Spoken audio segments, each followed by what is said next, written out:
Lost Potato is a minimalistic top-down action roguelike created by the developer of Brotato. This game will challenge you in a variety of ways, both physically and artificially, depending on the controls that you use to play. This is a review of the mobile version of the PC game, in which you control a small potato in a cramped bullet hell arena while avoiding and killing other potatoes by knocking them around into things or knocking things into them. While the visuals of the game in depth are not particularly stunning, it was nonetheless enjoyable and difficult to play.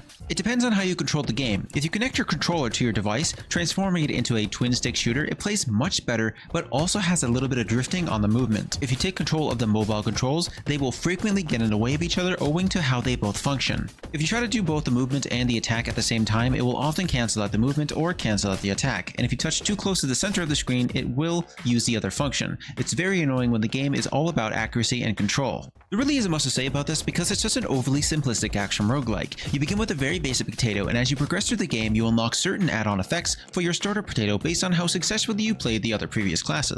You can see an increase in spikes, turrets, and even a decrease in your pushback effects. Every time you successfully make it through a handful of stages, you get more add-on effects that help you survive. Each match can be rather quick if you're not paying close attention, and you are judged out of 3 stars. You will continue to play through each stage until you are eventually killed, either due to the current issue, which is the controls not working properly, or simply because it became too difficult. With how many potatoes spawned in with a variety of different effects such as lasers, droppings, bullet hell, and more. The music, while repetitive, was actually very fitting and eerie in a way that fits the whole vibe this game was going for, being that tense and tight gameplay where your simplest mistake will always cost you. If you did manage to get a good score and survive for a while, you'll start to unlock all of the other classes, which grants you different effects that make the game more or less challenging for you. If I currently had to decide between the PC version and the mobile version, I'd have to say that the PC version is far more controllable and enjoyable to play, whereas the mobile version felt a little too unpolished and tough to handle. It's a very brief and challenging game, but does not provide much for those searching for anything other than challenging bullet hell gameplay. So if you're in the market for a game that's not very long but also gives you that challenge you're looking for, this is definitely a game that you'll want to pick up for yourself.